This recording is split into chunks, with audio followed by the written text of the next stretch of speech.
CCTV આ શબ્દ એક એવો શબ્દ છે જેને લોકો સિક્યોરિટીનો પર્યાય પણ સમજે છે, પરંતુ આ જ સીસીટીવી કોઈકની પ્રાઇવસીનો ભંગ કરે એવા કિસ્સામાં લેટેસ્ટ ટેકનોલોજી પણ જાણે અભિશાપ બની જતી હોય છે.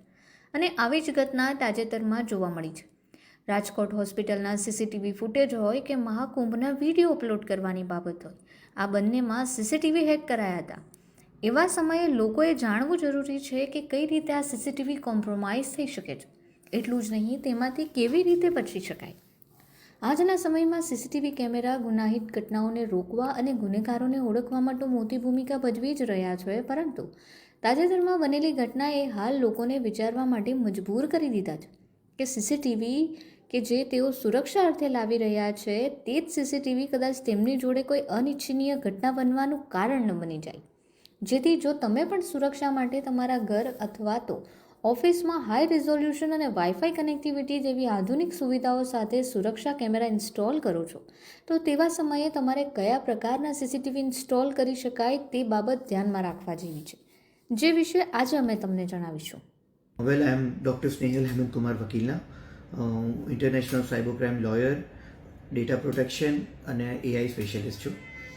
વેલ, અત્યારે આપણા જે પ્રશ્નો છે તેમાંથી એક પ્રશ્ન છે કે સીસીટીવી હેક થઈ શકે કે નહીં થઈ શકે. ઇટ્સ વેરી મચ પોસિબલ કે કોઈ બી સીસીટીવી કેમેરા અગર એમાં લો સિક્યોરિટી ફીચર્સ હોય તો it is very easy to manipulate it. અત્યારે આપણે જે સીસીટીવી ડિમાન્ડ કરીએ છીએ દેટ ઇઝ વન કે એ ઇન્ટરનેટ સાથે કનેક્ટેડ હોય, સેકન્ડ કે એમાં હાઈટેક વસ્તુ હોય, all the features, everything should be inbuilt in that particular device. And the important thing is we need it in low cost. એટલે કે આપણે એમાં વધારે પૈસા ખર્ચવા માંગતા નથી. તો આ બધી વસ્તુ જ્યારે તમે કમ્બાઈન કરો તો કદાચ તમે એક એવો લો સિક્યોરિટી ફીચરવાળો ક્યાં તો કોઈ ચાઇનીઝ એપ્સ કે યા તો ચાઇનીઝ સર્વર સાથે એસોસિએટેડ જે સીસીટીવી કેમેરા છે ત્યાં જ જશો.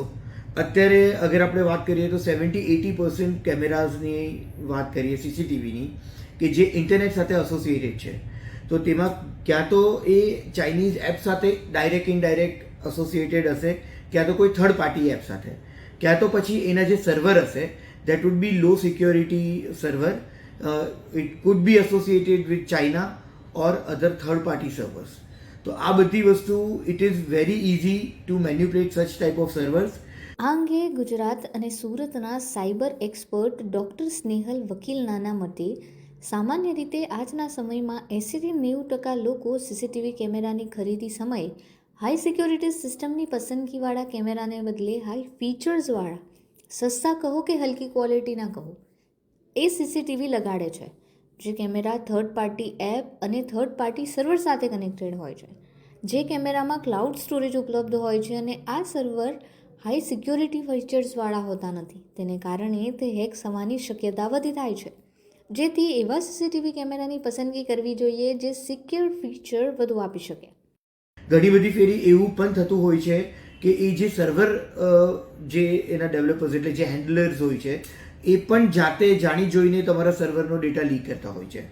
તો it is very essential to understand કે સીસીટીવીનું જે સર્વર હોય કે ક્લાઉડ સ્ટોરેજ હોય તો એમાં એટલીસ્ટ ટ્રિપલ એ સિક્યોર્ડ સર્વર હોવા જોઈએ. અગર તમારું સીસીટીવી ડીવીઆર સાથે એસોસિએટેડ છે અને એ ઇન્ટરનેટ સાથે એસોસિએટેડ નથી તો એ કમ્પેરેટિવલી સેફ છે because it is in a secluded place. But if it is in connection with internet તો પછી it could be manipulated in an number of ways. આમાં એક બીજી વાત હું તમને એડ ઓન કરવા માંગીશ કે ઘણી બધી ફેરી આપણે સીસીટીવી લઈ લઈએ છીએ, આપણે સ્ટાર્ટ કરી દઈએ છીએ, બટ એના જે પાસવર્ડ્સ હોય છે તો તે આપણે જે એના ડિફોલ્ટ પાસવર્ડ હોય છે તે જ આપણે રાખીએ છીએ.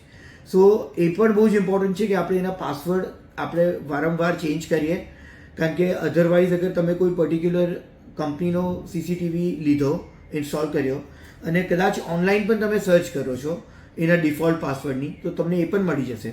તો એના માટે તમને કોઈ હાઈટેક એક્સપર્ટ હોવાની બિલકુલ જરૂરત નથી. So this are the ways કે જેમાં તમારું સીસીટીવી કોમ્પ્રોમાઇઝ થઈ શકે છે.